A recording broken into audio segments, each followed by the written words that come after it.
नमस्कार, मैं पूजा। उत्तर प्रदेश की बड़ी खबरों में आपका स्वागत है। आज है 25 अप्रैल, दिन शनिवार। खबरों की ओर बढ़ने से पहले एक महत्वपूर्ण बात।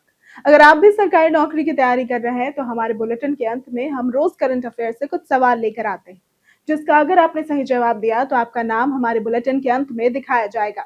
चलिए आप डालते हैं एक नजर आज की सुर्खियों पर। यूपी बिजली उपभोक्ताओं को मिली बड़ी राहत। वैज्ञानिक तकनीक से बदली यूपी की खेती। समर स्पेशल ट्रेनों से यात्रियों को मिलेगी राहत। यूपी 181 हेल्पलाइन बनी महिलाओं का सहारा। सचिन तेंदुलकर की बर्थडे पर केक से दूर रहे अर्जुन तेंदुलकर। चलिए अब बढ़ते हैं अब तक की 25 बड़ी खबरों की ओर विस्तार से। यूपी बिजली उपभोक्ताओं को मिलेगी बड़ी राहत। उत्तर प्रदेश में ऊर्जा मंत्री ए.के. शर्मा ने घरेलू बिजली उपभोक्ताओं को राहत देते हुए निर्णय लिया है कि 1 किलोवाट तक कनेक्शन वालों की नेगेटिव बैलेंस पर 30 दिन तक बिजली नहीं काटी जाएगी और 2 किलोवाट वालों के लिए 200 तक माइनस पर राहत मिलेगी। कटौती से पहले 5 एसएमएस अलर्ट भेजे जाएंगे और आपूर्ति सुधार पर भी जोर दिया गया है। बलरामपुर चीनी का बड़ा बिजनेस विस्तार। बलरामपुर चीनी मिल्स अब चीनी के साथ बायोप्लास्टिक और कंस्ट्रक्शन सेक्टर में विस्तार कर रही है। कंपनी यूपी में 160 करोड़ रुपए से नया लैक्टो जिप्सम प्लांट लगाएगी और इसके साथ ही 450 करोड़ जुटाने के लिए प्रेफरेंशियल शेयर भी जारी होंगे। पीएलए प्रोजेक्ट की लागत बढ़कर 3080 करोड़ हुई, जिससे सालाना 80,000 टन बायोप्लास्टिक उत्पादन लक्ष्य है। वैज्ञानिक तकनीक से बदली यूपी की खेती। मुख्यमंत्री योगी आदित्यनाथ ने लखनऊ में क्षेत्रीय कृषि सम्मेलन में कहा कि उत्तर प्रदेश में कृषि क्षेत्र वैज्ञानिक तकनीक, एग्रो क्लाइमेटिक जोन आधारित नीतियों और बेहतर समन्वय से तेजी से आगे बढ़ रहा है। कृषि विकास दर 8% से बढ़कर 18% हुई है। धान उत्पादन और सिंचाई क्षमता बढ़ी है, जिससे किसानों की आय और फसल उत्पादन में वृद्धि हुई है। योगी सरकार ने जारी की गन्ना सर्वे नीति। मुख्यमंत्री योगी आदित्यनाथ के निर्देश पर गन्ना सर्वेक्षण नीति के तहत 1 मई से 30 जून 2026 तक जीपीएस सर्वे होगा।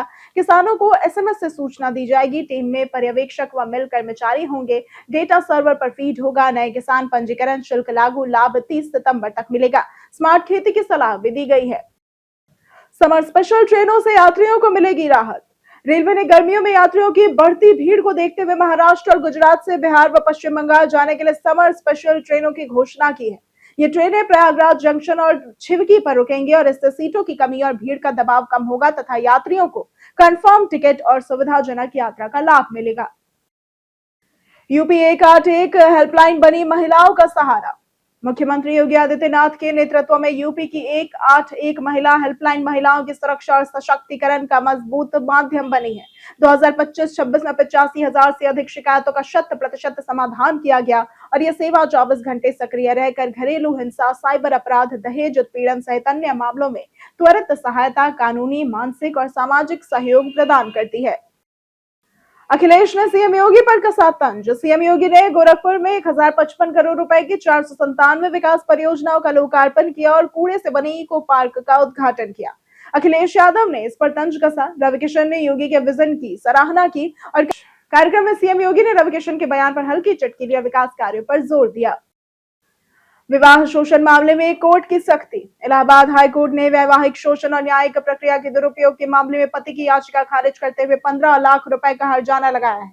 कोर्ट ने कहा कि विवाह शोषण का माध्यम नहीं है। पति पर तथ्य छिपाने, झूठे हलफनामे और पत्नी की कमाई के दुरुपयोग के आरोप साबित पाए और 6 सप्ताह में भुगतान का आदेश दिया गया।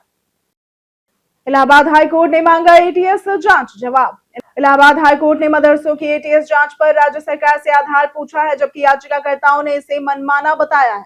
दूसरी ओर कोर्ट ने कहा कि चाइल्ड वेलफेयर कमेटी के आदेश से बाल गृह में रखी नाबालिग को अवैध हिरासत नहीं माना जा सकता, इसलिए बंदी प्रत्यक्षीकरण याचिका सुनवाई योग्य नहीं है। अगली सुनवाई 4 मई को होगी। यूपी में प्रीपेड बिजली पर आयोग हुआ सख्त। विद्युत नियामक आयोग ने यूपी पावर कॉर्पोरेशन को प्रीपेड मीटर रिचार्ज के बाद 2 घंटे में बिजली बहाल न करने पर नोटिस जारी किया है। 1.93 लाख उपभोक्ता प्रभावित हुए हैं। 10 से 16 दिन के उल्लंघन, 77% अनुपालन, धारा 142 के तहत प्रति मामले 1 लाख रुपए जुर्माने पर विचार किया जा रहा है। उपभोक्ता परिषद ने 70 लाख मीटर को पोस्टपेड में बदलने की मांग की है। गंभीर जांच प्रक्रिया जारी है। उत्तर प्रदेश में मुफ्त राशन वितरण हुआ शुरू। राज्य में मई माह के मुफ्त राशन का वितरण 24 अप्रैल से 8 मई तक होगा। अंत्योदय कार्ड धारकों को 35 किलो और पात्र गृहस्थी को प्रति यूनिट 5 किलो राशन मिलेगा। वितरण सुबह 6 से रात 9 बजे तक होगा। शिकायत हेल्पलाइन उपलब्ध है। पोर्टेबिलिटी, ओटीपी व आइरिस प्रमाणीकरण की व्यवस्था लागू है। 3.62 करोड़ कार्ड धारक शामिल है। यूपी में खाद्य तेल मिलावट का हुआ खुलासा। उत्तर प्रदेश में खाद्य तेल और वसा में मिलावट का बड़ा मामला सामने आया है। जांच में कई नमूने असुरक्षित और अधोमानक पाए गए हैं, जिनमें लेड की अधिकता और विभिन्न तेलों का अनधिकृत मिश्रण मिला है। एफएसडीए के अभियान में 58 टीमों ने 210 नमूने जांचे। 14 फर्मों के उत्पादन, भंडारण और बिक्री पर प्रतिबंध भी लगाया गया है। जाने आज कैसा रहेगा उत्तर प्रदेश के मौसम का मिजाज। मौसम विभाग के अनुसार उत्तर प्रदेश में अगले कुछ दिनों तक भीषण गर्मी और लू का असर बना रहेगा। राज्य के कई इलाकों में तापमान 44 डिग्री सेल्सियस तक पहुंच सकता है। आईएमडी ने पश्चिमी और पूर्वी यूपी में 24 से 27 अप्रैल तक लू का अलर्ट जारी किया है। हालांकि 28 अप्रैल से मौसम बदल सकता है और 28 से 30 अप्रैल के बीच हल्की बारिश की भी संभावना है। सीएम योगी ने 4 लेन परियोजना का किया निरीक्षण। मुख्यमंत्री योगी आदित्यनाथ ने डोमिनगढ़ महेसरा 4 लेन सड़क और रेल ओवरब्रिज का निरीक्षण कर निर्माण कार्य में तेजी लाने के निर्देश दिए। यह परियोजना गोरखपुर में बेहतर यातायात और नेपाल मार्ग की सुगमता के लिए महत्वपूर्ण है। इससे शहर के अंदर जाने की जरूरत नहीं होगी और बाढ़ से बचाव भी होगा। कार्य पूर्ण करने के लिए समय सीमा घटाने पर जोर दिया गया। हीट वेव को लेकर अस्पतालों में अलर्ट जारी। प्रदेश में भीषण गर्मी और हीट वेव की आशंका को देखते हुए राष्ट्रीय स्वास्थ्य मिशन ने अस्पतालों को अलर्ट जारी किया है। गर्भवती महिलाओं और नवजातों पर विशेष ध्यान देने के निर्देश दिए गए हैं। सभी अस्पतालों में कोल्ड रूम, ओआरएस और दवाओं की व्यवस्था होगी और इसके साथ ही हीट वेव की दैनिक निगरानी और रिपोर्टिंग भी होगी। मौसम प्रभावित गेहूं खरीद में गुणवत्ता मानकों में ढील दी गई है। बेमौसम बारिश से प्रभावित गेहूं खरीद में मिली राहत। केंद्र सरकार ने बेमौसम बारिश से प्रभावित गेहूं फसल को देखते हुए उत्तर प्रदेश में ढीले गुणवत्ता मानकों के साथ खरीद की अनुमति दे दी है। अब 70% तक लस्टर लॉस और 20% तक टूटे सिकुड़े दाने वाले गेहूं की खरीद होगी। इससे किसानों को नुकसान से राहत मिलेगी और यह छूट केवल यूपी में लागू होगी और विशेष स्टॉकिंग की जाएगी। बहराइच में किसानों के फार्मर आईडी अभियान हुआ तेज।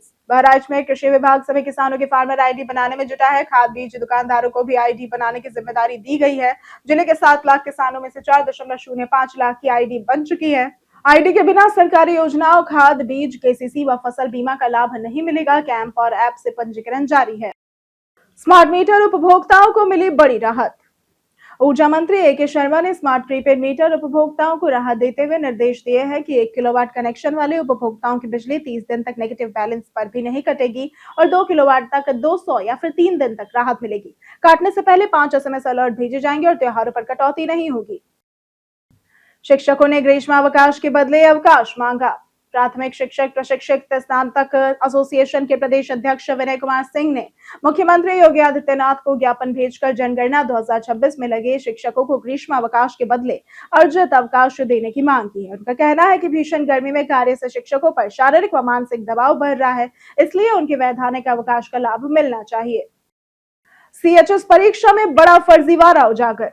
काशी हिंदू विश्वविद्यालय के सेंट्रल हिंदू स्कूल यानी कि सीएचएस की कक्षा 11 प्रवेश परीक्षा में बड़ी गड़बड़ी सामने आई है, जहां एक ही रोल नंबर पर 2 अलग-अलग छात्र परीक्षा देते पकड़े गए।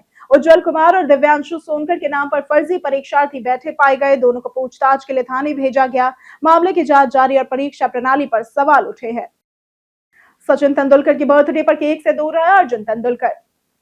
सचिन तेंदुलकर ने 53वां जन्मदिन मनाया, परिवार के साथ था, लेकिन बेटा अर्जुन आईपीएल 2026 में लखनऊ सुपर जायंट्स के साथ होने के कारण मौजूद नहीं रहा। अर्जुन ने वीडियो में पिता को विश किया और कम मीठा खाने के कारण केक नहीं खाया। सचिन ने मुंबई में फैंस के साथ केक काटा। पत्नी अंजलि और फैंस भी मौजूद रहे। उत्तर प्रदेश बर्थडे स्पेशल में आज बात होगी सानिया शेख की। सानिया शेख, जिनका जन्म 25 अप्रैल 1992 को हुआ था, अंतरराष्ट्रीय निशानेबाज है जो स्कीट SK-75 और SK-125 में भारत का प्रतिनिधित्व करती हैं। वे तीसरी पीढ़ी की निशानेबाज है। उनके दादा लेफ्टिनेंट मोहम्मद मतीन शेख और पिता मोहम्मद सुलेहिन शेख भी कोच है। भाई हमाजा और चचेरे भाई सैफ व सिराज भी निशानेबाज है। परिवार का मेरठ में मतीन गन हाउस भी है। उत्तर प्रदेश पर्यटन में आज बात होगी दुधवा राष्ट्रीय उद्यान की। दुधवा राष्ट्रीय उद्यान उत्तर प्रदेश के लखीमपुर खीरी में भारत नेपाल सीमा के पास स्थित है। ये राज्य का सबसे बड़ा जैव विविधता क्षेत्र है। बाघ और बारहसिंगा के लिए प्रसिद्ध है। 1977 में राष्ट्रीय उद्यान घोषित किया गया था। 1987 से 88 में किशनपुर जोड़ा गया था और 1997 में बफर जोन शामिल हुआ था। संरक्षण 1860 से शुरू हुआ तथा बाद में विस्तार किया गया और यह समृद्ध वन क्षेत्र है। यह अत्यंत महत्वपूर्ण वन जीव क्षेत्र है जिसे संरक्षित किया गया है। पीलीभीत में नकली उत्पादों पर बड़ी कार्रवाई। पीलीभीत में पुलिस और कंपनी प्रतिनिधियों ने नकली घरेलू उत्पादों के खिलाफ संयुक्त छापेमारी की। सुनगढ़ी और कोतवाली क्षेत्रों से हार्पिक, कॉलिन और व्हीट क्रीम की बड़ी मात्रा में डुप्लीकेट उत्पाद बरामद हुए। कुल 6 दुकानों से नकली सामान जब्त कर 6 आरोपियों के खिलाफ मुकदमा दर्ज किया गया। पुलिस अब सप्लाई चेन की जांच कर रही है। कई कारणों से दर्ज है भारत के इतिहास में आज की तारीख। 1969 में आज के दिन आई.एम. विजयन का जन्म हुआ था। ये भारत के प्रसिद्ध फुटबॉल खिलाड़ी हैं। 1900 में आज के दिन ग्लेडविन जेब का जन्म हुआ था। ये संयुक्त राष्ट्र के प्रथम महासचिव के चुनाव तक कार्यवाहक महासचिव थे। 2021 में राजन मिश्रा का निधन हुआ था। ये भारत के प्रसिद्ध शास्त्रीय गायक थे। 2000 में पंडित मुखराम शर्मा का निधन हुआ था। ये भारतीय हिंदी फिल्मों के सुप्रसिद्ध कथा, पटकथा और कहानी लेखक थे। हम प्रतिदिन आपसे 5 ऐसे जरूरी सवाल और उसके जवाब बताएंगे जो कि यूपीपीएससी जैसे अन्य प्रतियोगी परीक्षाओं में काम आएंगे। सवाल इतिहास, यूपी स्पेशल, विज्ञान, करंट अफेयर्स और भूगोल से रहेंगे। पूछे गए 5 सवालों में आपने कितना सही उत्तर दिया ये हमें कमेंट करके जरूर बताएं। हमारा पहला सवाल है, इनमें से किस स्थान पर भारत का सबसे बड़ा अंतरराष्ट्रीय क्रूज टर्मिनल लॉन्च किया गया है? ए श्री विजयपुरम, बी पारादीप, सी चेन्नई या फिर डी मुंबई? इसका सही जवाब है डी मुंबई। हमारा दूसरा सवाल है, इनमें से कौन भारतीय रिजर्व बैंक के डिप्टी गवर्नर के रूप में नियुक्त किए गए हैं? A Sudesh Mishra, B Poonam Rawat, C T Ravishankar या फिर डी रागिनी मेहता? इसका सही जवाब है सी टी रविशंकर। हमारा तीसरा सवाल है, इनमें से किसने महिला श्रेणी में Wisden cricketer of the year का अवार्ड जीता है? A Sophie Ecclestone, B Ellyse Perry, C Smriti Mandhana या फिर डी सोफी डिवाइन? इसका सही जवाब है सी स्मृति मंधाना। हमारा चौथा सवाल है, राष्ट्रीय पंचायती राज दिवस हर साल कब मनाया जाता है? ए 25 अप्रैल, बी 24 अप्रैल, सी 23 अप्रैल या फिर डी 22 अप्रैल? इसका सही जवाब है बी 24 अप्रैल। हमारा पांचवा सवाल है, इनमें से किस राज्य में गरिया और बोशो बोरोन उत्सव मनाया गया? ए बिहार, बी मध्य प्रदेश, सी तेलंगाना या फिर डी त्रिपुरा? इसका सही जवाब है डी त्रिपुरा। इसी के साथ बढ़ते हैं आज के सवाल की ओर। आज का सवाल है, आपके क्षेत्र में सफाई व्यवस्था कैसी है? आप अपना जवाब हमें हमारे कमेंट सेक्शन में लिखकर जरूर बताएं।